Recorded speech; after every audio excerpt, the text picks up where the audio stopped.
Pessoal, bom dia.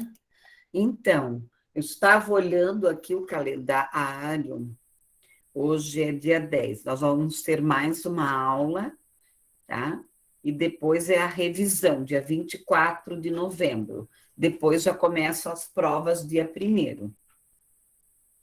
Outra questão, eu agendei hoje à noite, às 19 horas, uma reunião para quem eu tenho que orientar a UPI.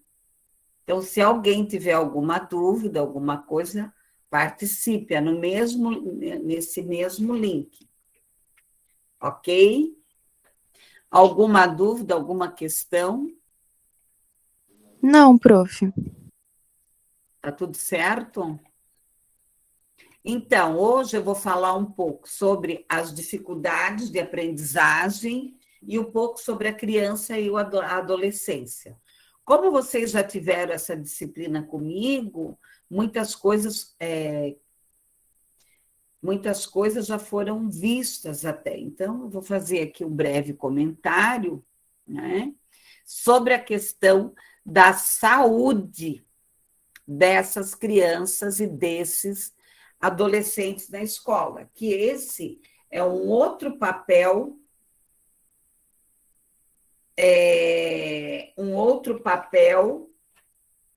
do psicólogo escolar, tá? É atuar na questão da saúde, do bem-estar físico, mental, social, do estado de ausência de doença.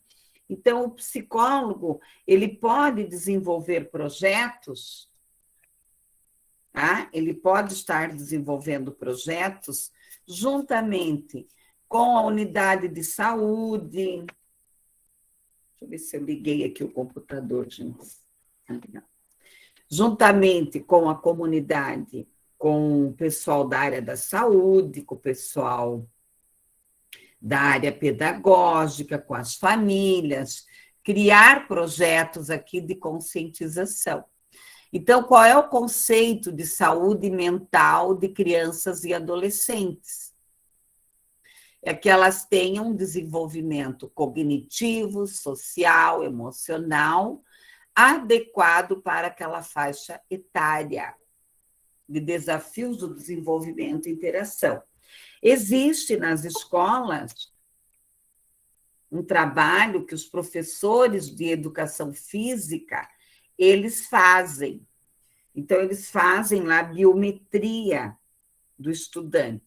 Então, eles pesam, eles fazem a medida, preenchem lá um relatório, e a partir desse preenchimento desse relatório, é feito um acompanhamento, é chamado a família, enfim, para ver a média lá de crescimento, de peso, se está adequada, tá? Adequada. Bom, aqui nós temos o quê? O desenvolvimento cognitivo, social, emocional adequado. O nosso olhar, logicamente, sempre parte para quê? Para as questões emocionais, para as questões sociais, para as questões cognitivas, mas, frente a isso, deve ser avaliado o desenvolvimento funcional, né? O desenvolvimento físico, da saúde como um todo. Bom, e o cérebro do adolescente? Nós temos aqui a neuroplasticidade, as mudanças, as crianças. Então, cada vez mais nós estamos percebendo que quando essa criança, esse adolescente, ele é estimulado, mesmo que ele tenha um laudo, mesmo que ele tenha um comprometimento neurológico, ele apresenta alguma melhora. Eu, como eu trabalho com cérebros bem comprometidos, eu observo isso. Quando o trabalho realmente ele é efetivado pela família, né? Ele é efetivado com a participação da escola como um todo. Aqui um pouco, eu vou trabalhar um pouco do suicídio, como vocês já trabalham em outras disciplinas, vocês já têm isso, a questão da morte, né, das pesquisas aí, ainda que é uma variante, às vezes, que chega até 90% de adolescentes com transtornos mentais, não é o suicídio, mas os transtornos de maneira geral. Aqui nós temos a epidemiologia do suicídio, milhões de pessoas aqui. Logicamente, eu não gosto muito de adentrar em estatísticas, porque elas são variáveis aí. Tá? Nós temos aqui coisas que vocês já trabalharam, que é muito importante que o psicólogo escolar ele tenha esse olhar, que é a questão do preconceito, do diagnóstico, da rede de apoio, às vezes dos poucos protocolos de prevenção.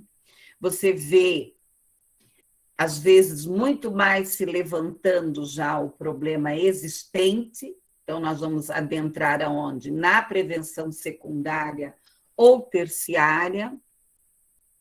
Os transtornos mentais, às vezes, essa disfunção familiar, essa dificuldade financeira, abuso de violência, uso de substâncias variáveis aqui, tentativa anterior, né, porque tem pessoas que usam substâncias de medicação, né, para se drogam com remédios, né, e outras coisas.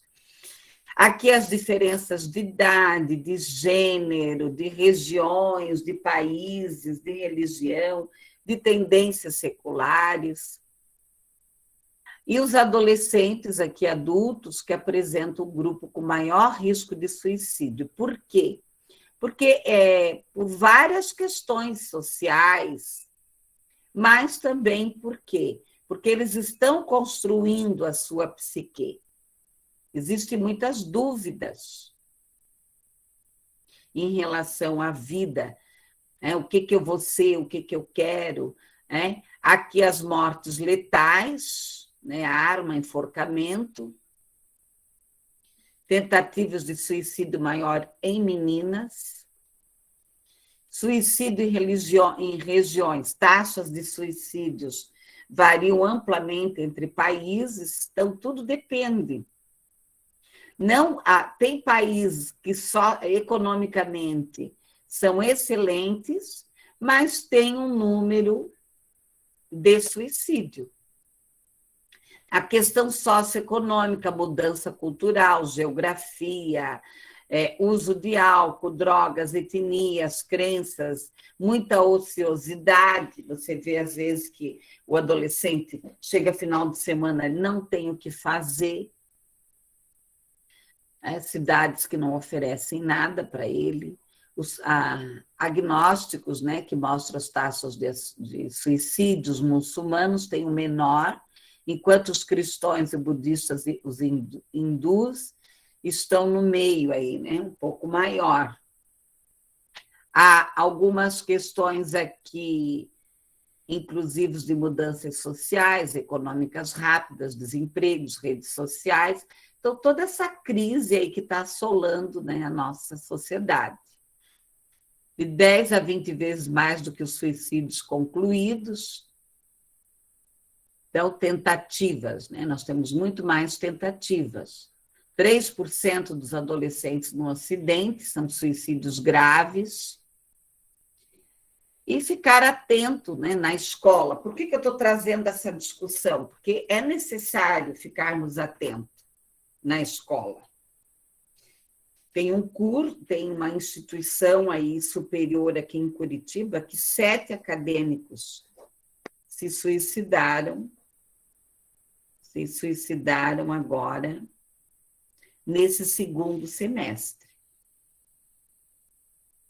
Eles estão bem preocupados, aí uma instituição de ensino aqui de Curitiba.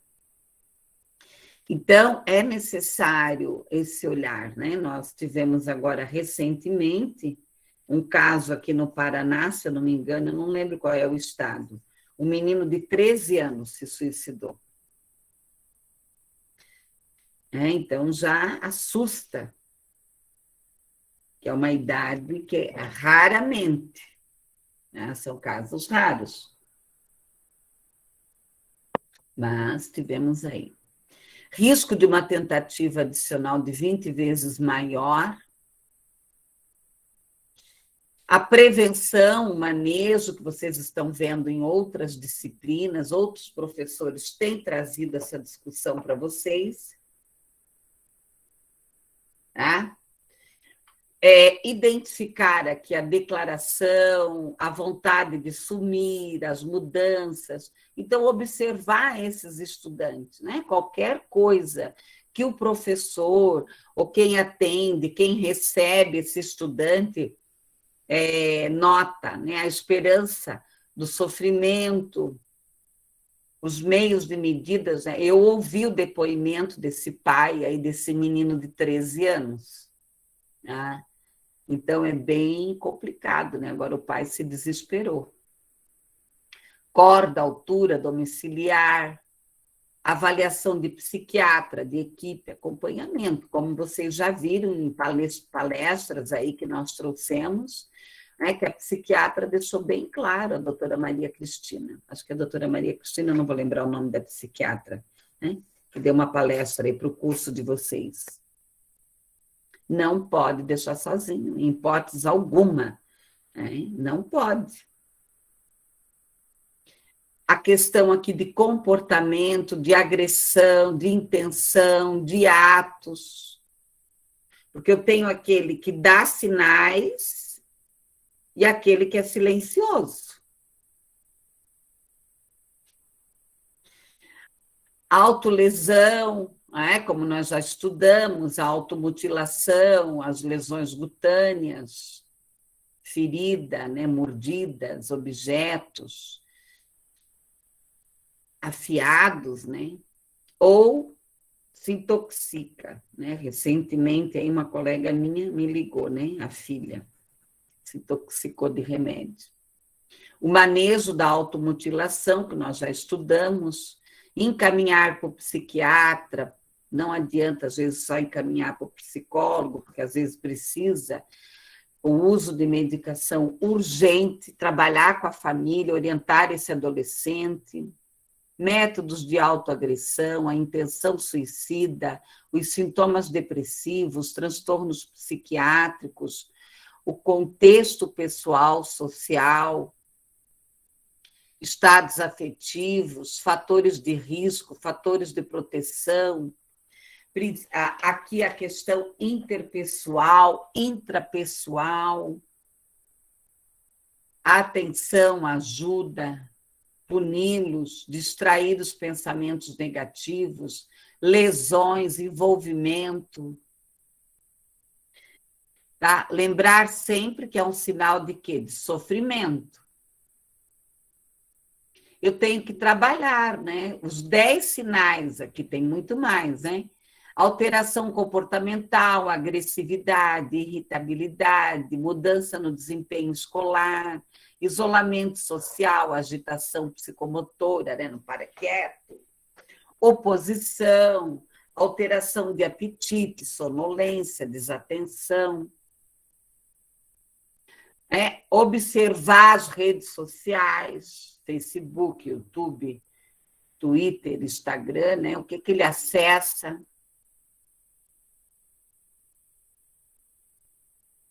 Aqui, né, uma reflexão sobre o uso das tecnologias, mídia e a subjetividade. Aí choram, né, por pessoas desconhecidas que morreram, não tem relação nenhuma, você não entende isso. A questão aqui da verdade, né? O que realmente é verdade ou não. Desenvolver um senso crítico, uma cultura crítica do consumo das mídias. Então, esse é o papel da escola, porque muitas vezes a família proíbe, mas ela não tem competência, tá, colegas? Ela não tem competência de desenvolver esse senso crítico, de ver realmente o que é positivo e o que não é. a democratização à mídia, construir espaços de atuação. Tem os blogueiros aí que é complicado, né, pessoal? O cyberbullying, as ameaças, as agressões, as imagens, as fotos, o manejo, a exposição, cuidar ao compartilhar. Tem muita pedofilia, né? Muita coisa aí. Aqui é o cyberbullying, você tem aqui a calúnia, a difamação e a injúria. Os incidentes mais comuns aqui é a exposição de intimidade, os conflitos, o uso, aqui os 10 mandamentos, né? Colocar no lugar do outro, ser gentil. A questão aqui da publicação, né? Observar todos esses detalhes aí. E a questão aqui do cyberbullying, que pode ser relacionado com outros, tais como o bullying online, o bullying eletrônico, são as palavras do cyber, né, e do bullying. É uma junção das duas palavras aqui. Curiosidades aqui, agressão, os designados, envolve, às vezes, adultos, que pode ter aí consequência a depressão e ao suicídio. Aqui nós temos um esquema do cyberbullying, o que é? Ocorre onde? Na internet. Quais são as causas?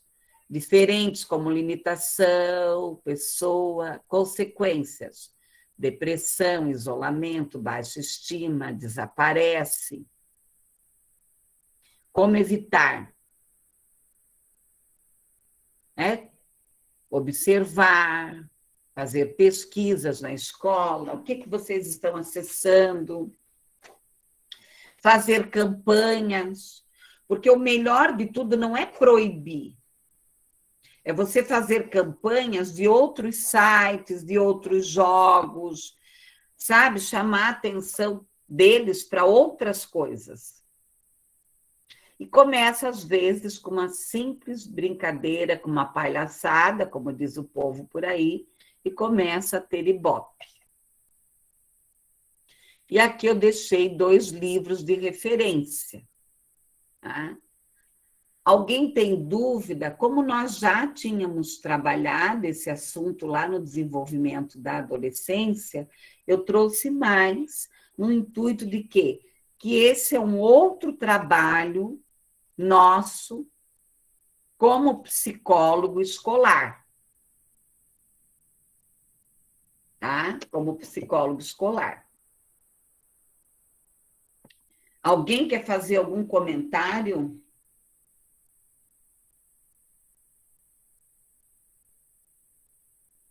Não, prof, acho que tá tranquilo. É bem isso mesmo que a Tá professora tudo certinho? Tá tudo certinho. Ontem eu tava tratando na aula com outro professor, é um problema do meu condomínio com os adolescentes aqui, né? Uhum. Nós temos um grupo dos pais e a gente tem percebido muito palavrão e bullying lá fora, sabe? Tem as crianças novas que estão chegando no condomínio, um menino aí apanhou. Só que daí o questionamento dos pais é que dentro de casa eles são os anjos, né? A E, ação é. e como identificar esses, né? Aí a gente tava levantando a hipótese de a gente começar a gravar. Eu, quando passo pelo parquinho e vejo que tá demais, eu chamo atenção, sabe? Porque palavrão, chulo, é demais, assim, sabe? E não é só adolescentes, tem criança de 8, 7 anos. E daí os É porque pais é bonito, estavam. né? Isso, é o que eu falei no grupo ontem, né? Daí antes da aula eu falei, olha, acho que independente de ser inocente ou culpado, todos os pais têm que falar com seus filhos e a gente tem que ensinar com comportamento, porque aonde que essas crianças aprendem a falar a palavra? Não é? Então, acho que muito, eu sou da opinião que a educação vem de casa.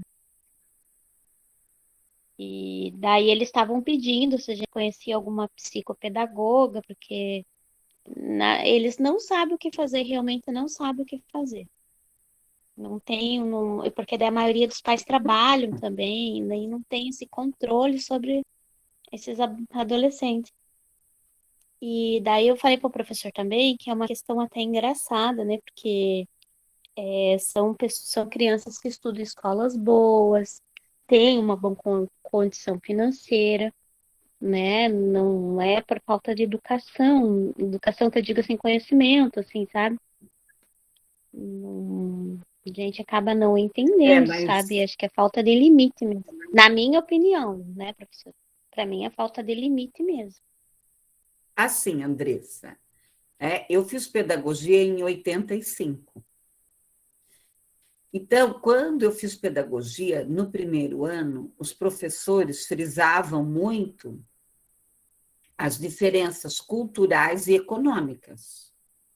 E eles mesmos, às vezes, colocavam que as pessoas que tinham, eu não diria uma baixa cultura, porque esse não é o termo correto, né? Porque não existe baixa cultura, existem culturas diferenciadas. Mas, naquela época, se usava isso, baixa cultura. E a questão dos estudantes com vulnerabilidade social. Aonde eu estudava na Univale. Atrás da Univale tinha uma favela mesmo. Isso era muito raro nos anos. Eu terminei pedagogia em 85, se eu não me engano, por aí. Então, era nos anos 80. Gente, era horrível. Nós fazíamos trabalho social lá. Então, se frisava muito isso. Que era lá, né? Lá na favela, também é outro termo que não se utiliza mais, né? Hoje é comunidade, não se utiliza mais o termo favela. Né? Então, era lá, mas hoje não. É a mesma coisa a questão do uso da droga.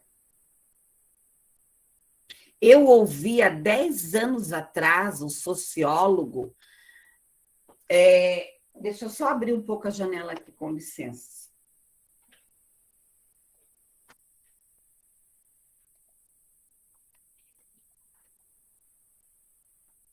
Entra na menopausa, daí você começa a sofrer, né? Dá calor, dá frio. Então, assim, o que acontece? Ele, há 10 anos atrás, eu ouvi um sociólogo, que eu não lembro o nome, do Rio Grande do Sul. Todo mundo acha que a droga está entrando só lá, né? Lá na periferia, vocês vão ver.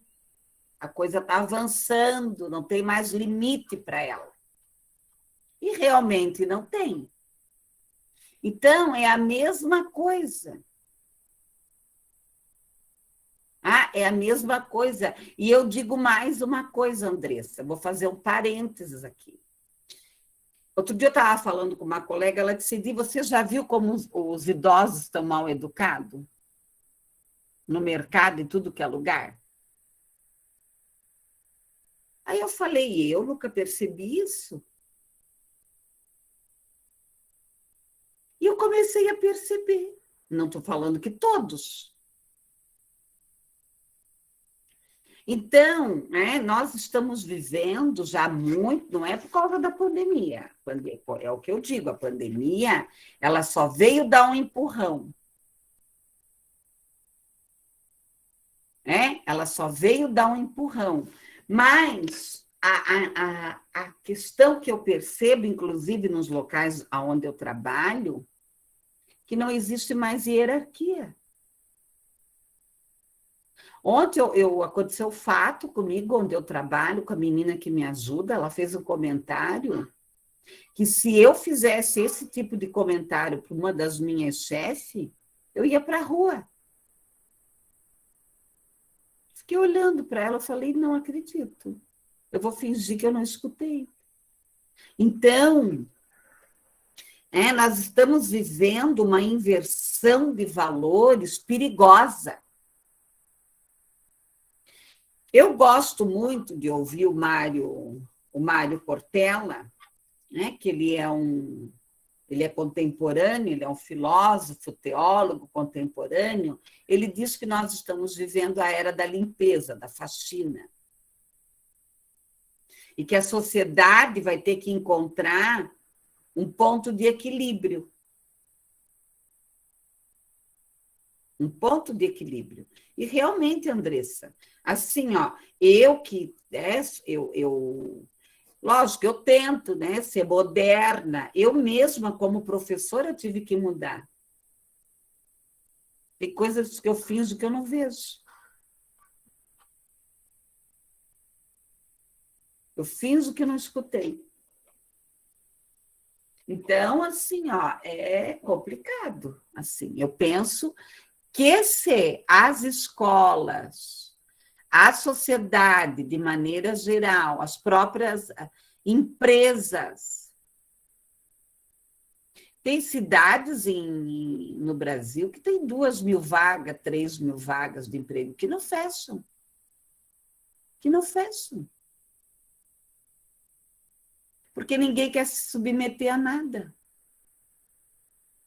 É o mundo de que eu faço o que eu quero. Imagina se eu quiser. Hoje, se eu pudesse fazer o que eu estava a fim de fazer hoje. Eu adoro vocês, adoro dar aula para vocês. Mas nem todo dia a gente está animada. Então, sabe? Relacionamento é troca-troca. Ninguém mais tem compromisso. Tudo pode. Esses blogueiros, gente, o que é esses blogueiros? Esses Twitter, esses YouTube aí. Né? Aí você vai avaliar o que esses adolescentes estão seguindo. Então, esse é o nosso papel dentro da escola e dentro de casa. O que YouTube que eles estão seguindo? Aí é feio ir para a igreja, pode fazer aborto, mas não pode matar o cachorrinho. Então, realmente, olha, eu não estou dando a minha opinião, eu quero que vocês pensem sobre os valores. Eu estava vendo aqui uma notícia lá em Brusque.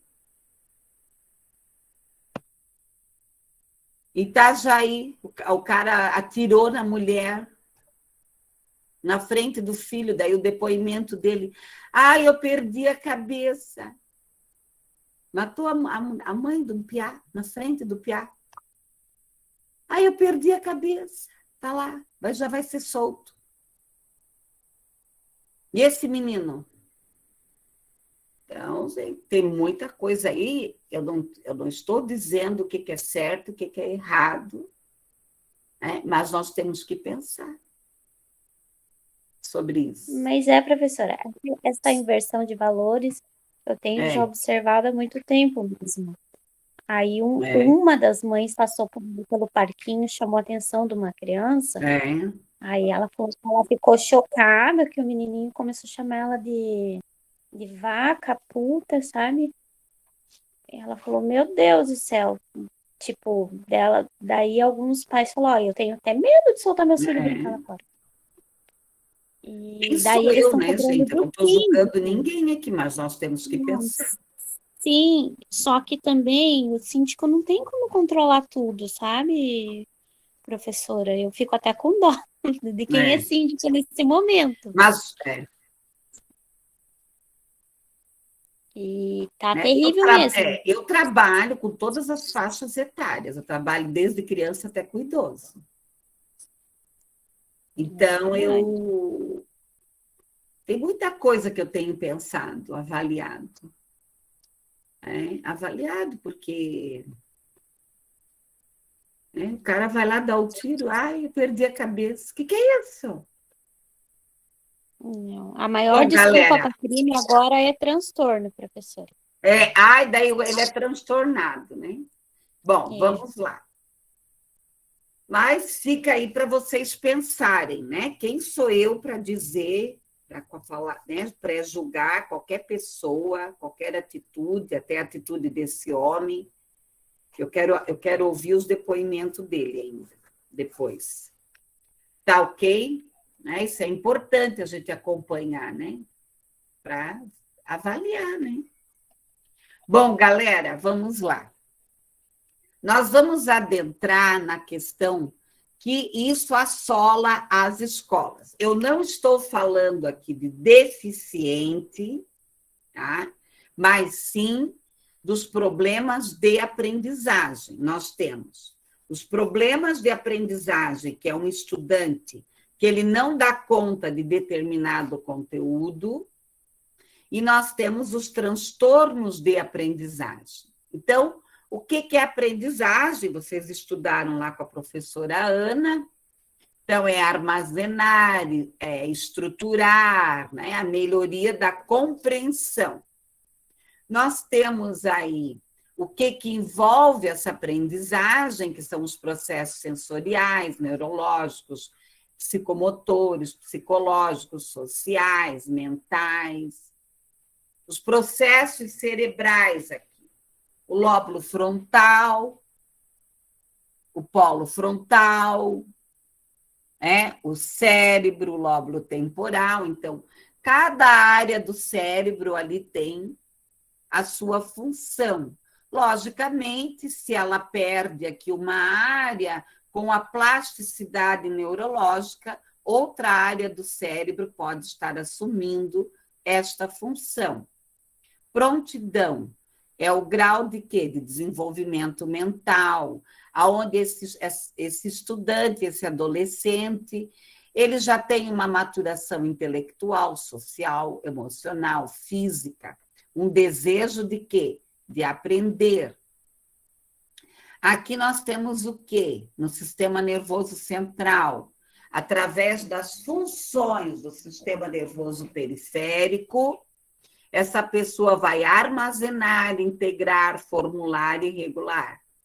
Aqui as diferenças de cérebro de esquerdo e direito, mas isso tudo é uma questão de estudo, mas muitas vezes o esquerdo pode fazer as funções do direito e vice-versa.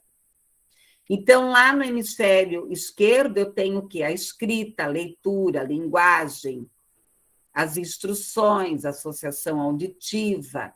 No hemisfério direito, tem as relações espaciais, a figura música, criatividade, sentimento, visualização. E aqui a DA, as dificuldades de aprendizagem, que são diferentes de transtorno de aprendizagem. As dificuldades de aprendizagem, ela está relacionada a quê? Ela está relacionada a quê? A um estudante que não tem laudo, que não tem nada, mas que ele tem uma dificuldade numa determinada área, numa área acadêmica. Porém, o transtorno, ele já vai ter o quê aqui? Ele já vai ter um laudo, uma disfunção neurológica.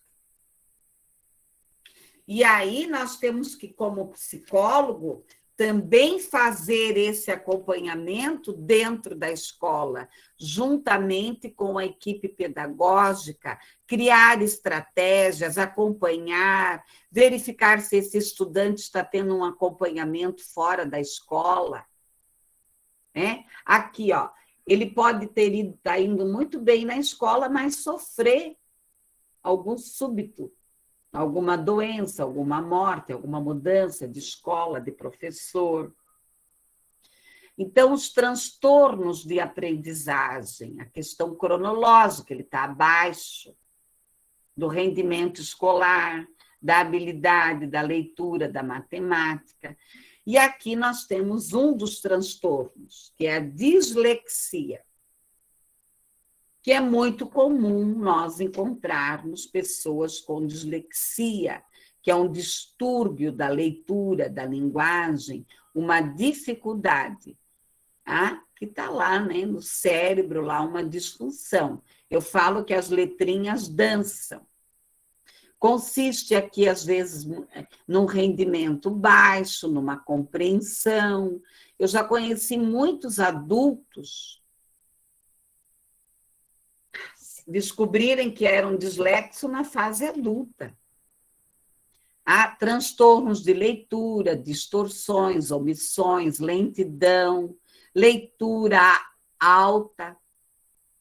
Então, às vezes, ele precisa fazer leitura alta, ele tem direito à prova oral. Tá? Não se sabe por quê, mas a maioria é do sexo masculino. Em cada casos, uns transtornos de aprendizagem. Então, é um... Professora, Pode falar, Luci. tem alguma terapia que possa melhorar a dislexia? Boa pergunta, Luci. A dislexia, ela não, nenhum transtorno de aprendizagem tem cura. Tá? Dislexia, dislalia, descalculia, disgrafia. Tá? A dislexia, geralmente, tá, vai se descobrir lá quando a criança entra no processo de alfabetização.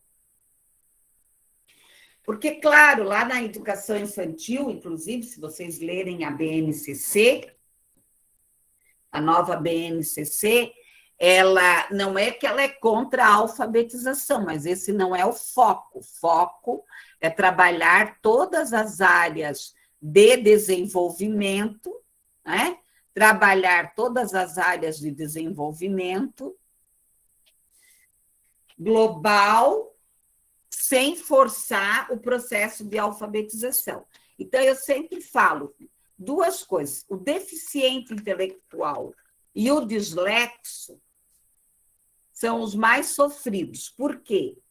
Porque o deficiente intelectual, muitas vezes, se é leve, você só vai perceber. Eu atendi muitos casos em Curitiba. Eu atendi mais de 900 casos em Curitiba de deficiente intelectual leve. Na minha carreira já, mais de 900. Chegou quase 1.000. Lógico, atendimentos de estudo de caso, atendimentos para levantar a situação, atendimentos rápidos aqui. O que acontece? Quando eles adentram ao primeiro ano, daí a professora começa a perceber, viu? Ele não reconhece nenhuma letra, ele troca a letra. Aí o diagnóstico, até sair o diagnóstico, ele já está no 3º, 4º ano, tanto do deficiente intelectual quanto do dislexo, a maioria.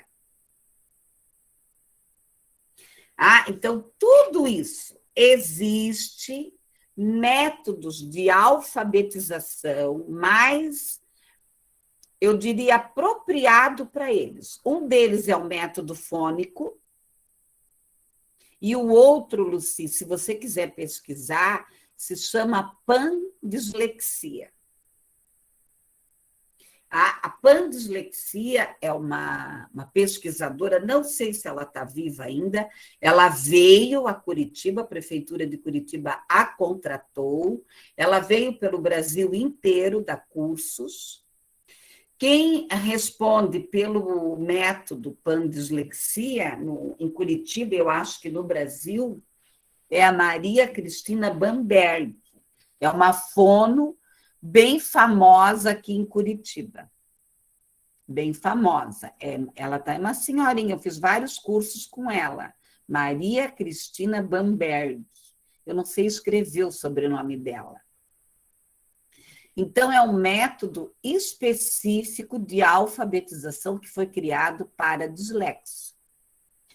E daí outros suportes, né? Às vezes ele precisa fazer terapia, tá? Precisa fazer terapia. Eu fui numa loja um tempo atrás, né? A dona da loja me conhecia. E uma mãe lá, sabe? Sofrendo, sofrendo, sofrendo, sofrendo, sofrendo. E a menina tinha o quê? Dislexia. Tá, Luci? Então, não tem, né? Claro, ele tem que ser acompanhado, às vezes ele precisa tomar um remédio, ele precisa ir à psiquiatra. Aí tudo vai depender, né, de como que ele vai lidar com isso. Ah, mas não é complicado.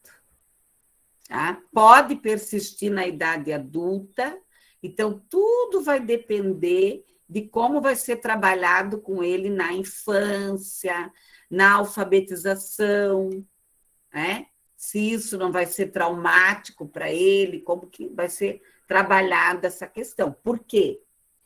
Os transtornos hoje, eles não entram mais na inclusão. Então, o dislexo, ele não tem mais profissional de apoio. Então, é uma confusão.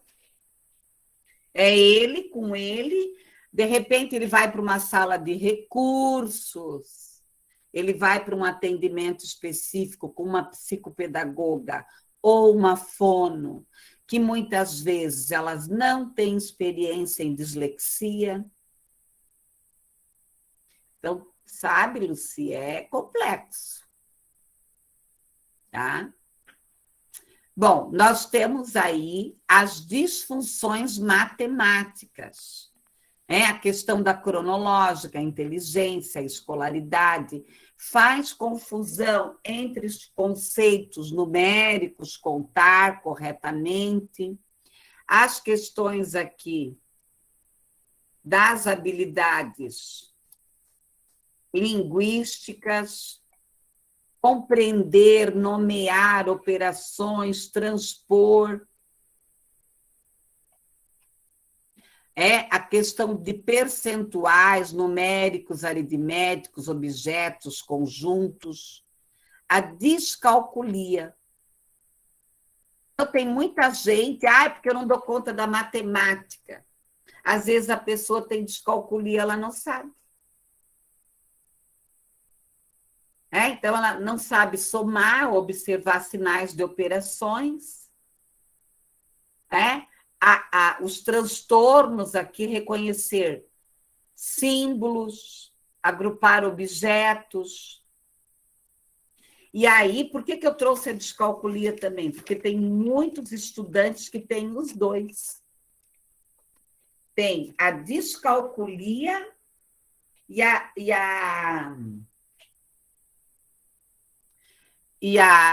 dislexia juntos. Aí complica. Quais os sintomas, né? Lentidão, falta de orientação espacial. Então, às vezes, por que eu estou trazendo isso? Porque nós precisamos ter esse olhar. Porque, às vezes, o professor está lá, escreve na linha, escreve no caderno, escreve aqui. Você é um relaxado, você é isso. Gente, a criança tem um transtorno. Operações básicas, memória a curto prazo. Não consegue gravar tabuadas, fórmulas. Tá? Grande quantidade aqui de informações. Então, como que eu vou trabalhar com dislexia? Nós temos, na Uniandrade, estudantes com dislexia, pessoal. E não são poucos. Então, o que é feito? É feita uma reunião com os professores, é passado para eles o que é dislexia, e eles têm que trabalhar com textos mais curtos. Com textos mais simples. Então, se eu vou dar lá um artigo de 15 laudas para um estudante ler, para ele eu vou dar um texto menor.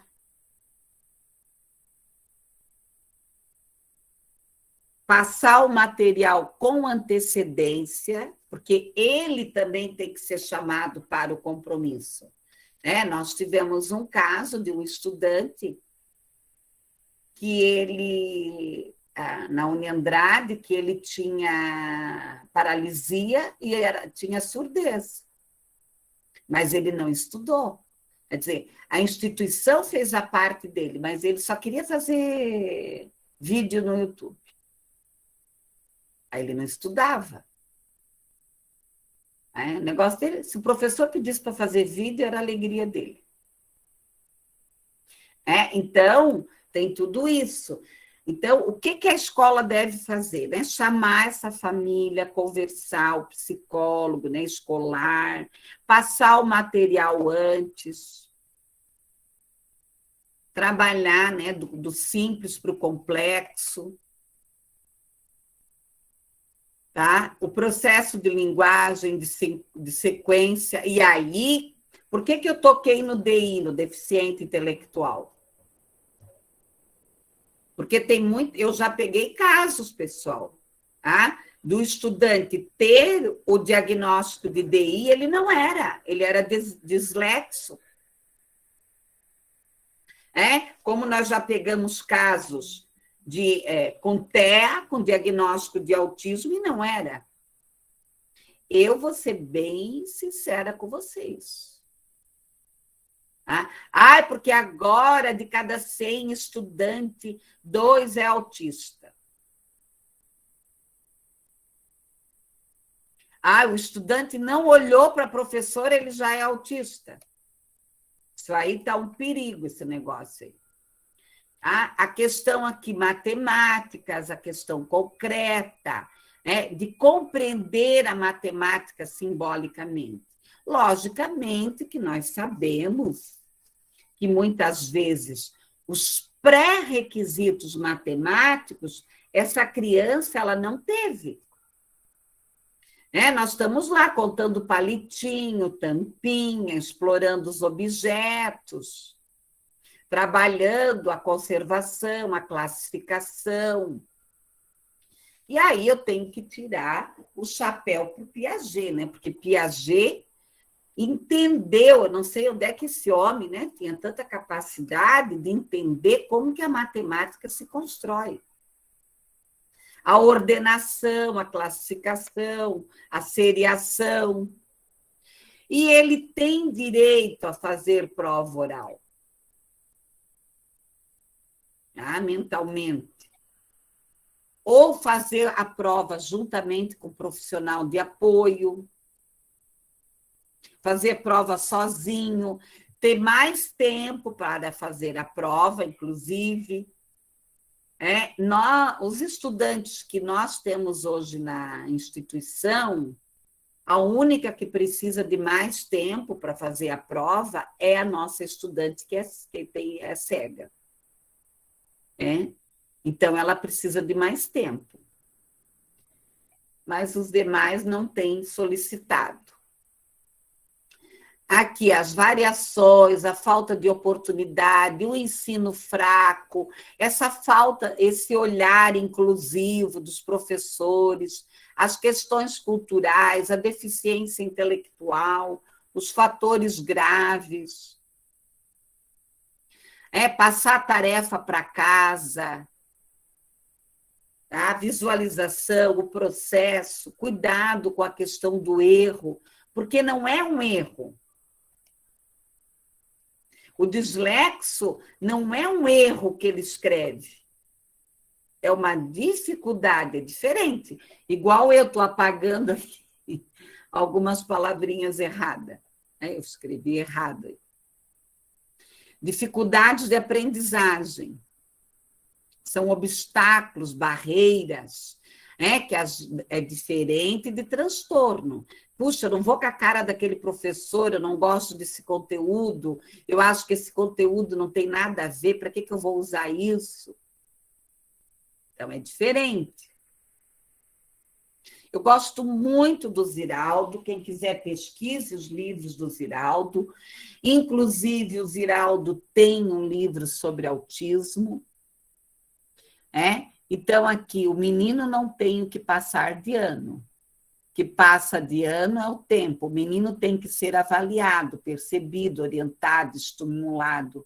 A criança conseguirá, em tempos diferentes, elas não serão repetentes, elas serão apenas diferentes uma das outras. Então, o Ziraldo tem trazido algumas reflexões. Ele andou bem doente aí, né? Não sei como é que ele está, a saúde dele. Estruturas cognitivas, a construção do conhecimento pelo sujeito. Então, nós temos aí, hoje, um bombardeio de técnicas, de estratégias de ensino. Algumas antigas que estão sendo resgatadas, nós temos aí o pessoal do supercérebro, as metodologias ativas, escolas diferentes.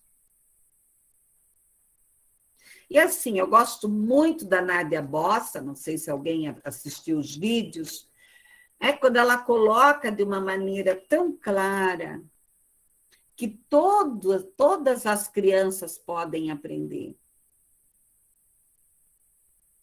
Tá? A recuperação paralela é um direito e não é um castigo. O ensino, a aprendizagem, o desenvolvimento cognitivo, os elementos, vocês tiveram aí tanto dentro da psicologia do desenvolvimento quanto da aprendizagem. A Piaget traz muito bem esse desenvolvimento no tempo, as aprendizagens individuais, as especificidades, as características dos professores, os transtornos globais, os distúrbios de aprendizagem, as dificuldades escolares, né? A dislexia, que é algo aí bem gritante no planeta. Grandes áreas de desenvolvimento intelectual, social, verbal, as síndromes, as deficiências mentais, autismo, as doenças mentais. Porque, às vezes, né, por exemplo, eu tenho um caso aí, que eu acompanho, que ele não é só dislexo, ele tem depressão. Então, vem mais alguma coisa junto. A oralidade, a escrita, a leitura, a aritmética,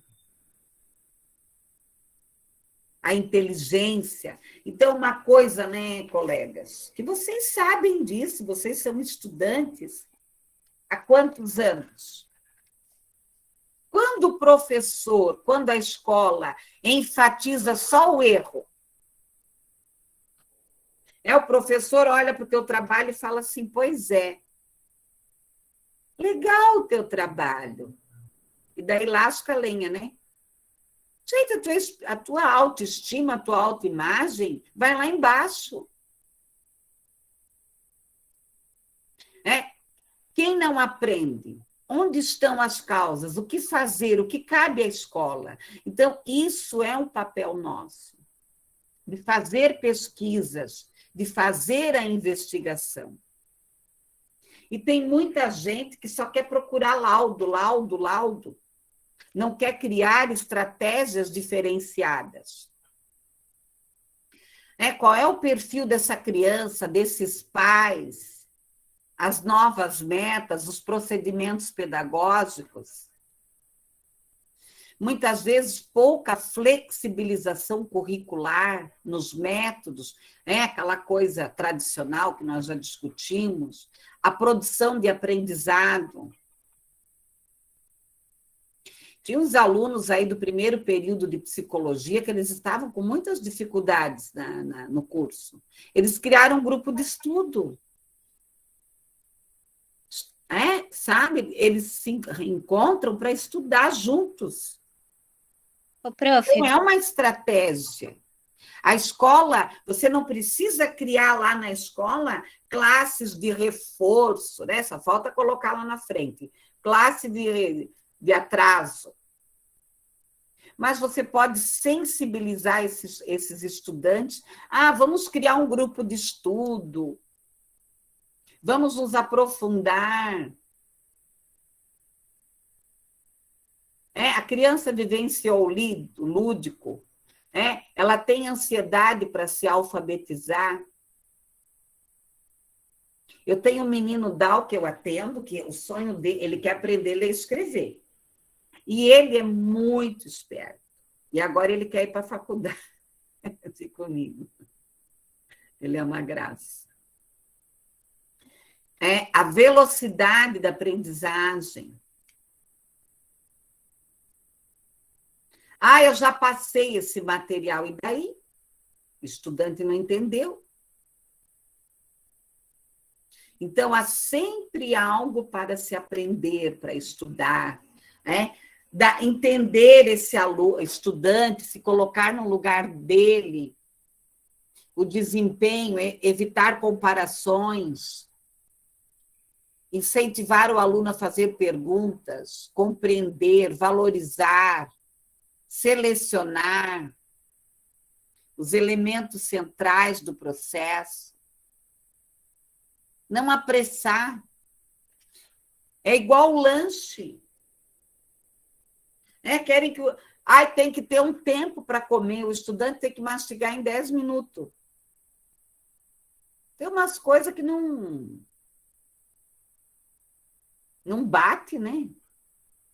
A questão do uso do dicionário, né? Dos comentários progressivos, de reforçar, dar o reforço positivo.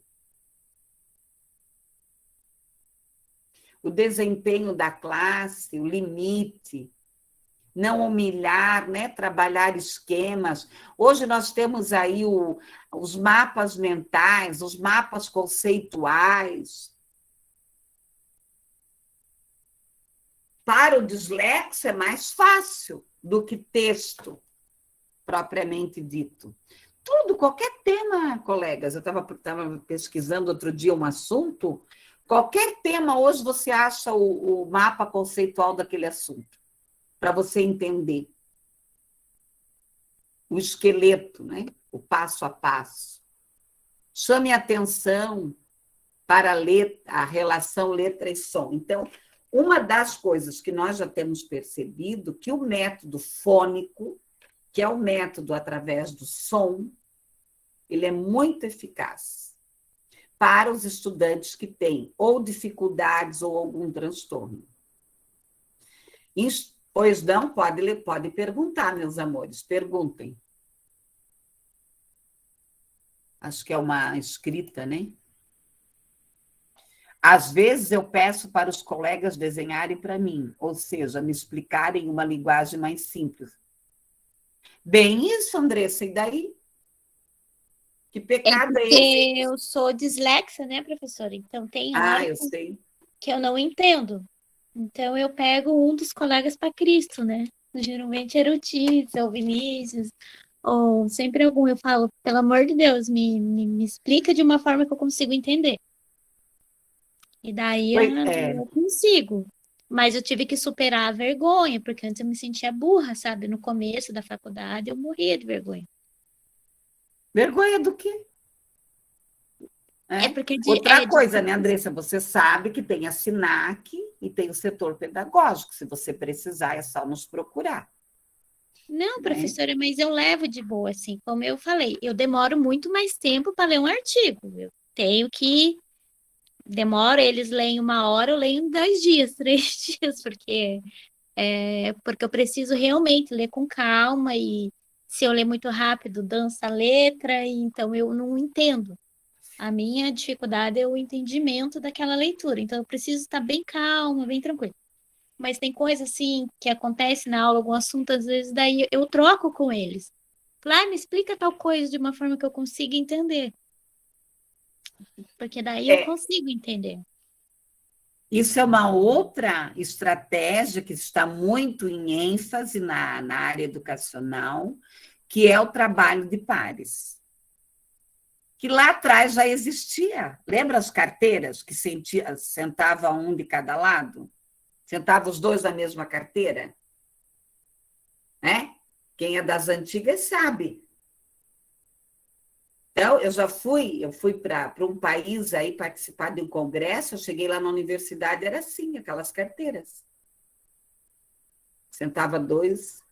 Então, esse trabalho com pares e tudo, né? E assim, ó, nós temos que... Sabe, Andressa, claro, não é tão simples assim, às vezes a pessoa se sente menos, perpassa pelo processo de autoestima, de autoimagem, mas nós não temos que ter vergonha, né? Nós, nós estamos todos aí, um para ajudar o outro, um colaborar com o outro. Mas, qualquer coisa, você pode procurar a SINAC, né? Nós temos um trabalho aí. Bom, então, essa questão do som, das instruções, de reformular, né, as provas, solicitar aqui a leitura, a prova escrita ou não, alguém vai ler a prova, ou vai monitorar, explicar, trabalhar aqui estratégias, que isso aqui é mais a parte pedagógica, mais para vocês também orientar esse professor, utilizar letras maiúsculas ou minúsculas, atividades, blocos lógicos, reformular questões, realizar atividade dentro e fora da sala, discriminação, trabalhar com rimas, palavras. Aqui algumas coisas agressivas, às vezes, né? Não corrigir com caneta vermelha, não expor o aluno, não mostrar impaciência, avaliação fora da sala, ler as perguntas com ele, né? Não repreender. Trabalhar a questão bem isso que a Andressa trouxe, a questão da ansiedade, da autoeficácia, do autoconceito, dar esse apoio afetivo. Aqui, ó, mau relacionamento na escola. Diminui o quê? As experiências, a ansiedade, a aprendizagem, a produção e a interferência. Os transtornos aqui, dificuldade, ó. Lateralidade, ritmo, esquema corporal, espacial. Opa, o que eu fiz aqui? Isso aqui está errado, sei lá. Funções da linguagem, da escrita. O importante é o quê? Não desistir desse estudante, ultrapassar essas dificuldades. A agilidade, a flexibilidade, a versatilidade, a capacidade do trabalho cooperativo, não patologizar, né? Aquele lá é dislexo, vamos botar o carimbo na cabeça. E aqui algumas perguntas. Tem algum impedimento orgânico? Qual é o nível de exigência, de vínculo? O que a escola representa? O relacionamento, estrutura cognitiva, insegurança, medo, autoexigência, baixa estima. Eu já vi estudantes da universidade de desistirem por isso, por se sentirem menos. Olhar mais, ouvir, buscar, apoiar o aluno, a família. Esse aqui é o nosso papel, né, enquanto psicólogos. Como ajudar, trabalhar nessa linguagem, o afetivo, o cognitivo, juntamente com a família, com os professores, com os terapeutas, se ele tem algum acompanhamento. E aqui são vários livros, aqui é o Vitor da Fonseca, é muito bom, esse Garcia. Sara Paim, pessoal, quem for trabalhar com criança, com ADP, é fundamental, né, estudar Sara Paim. Os problemas de aprendizagem aí.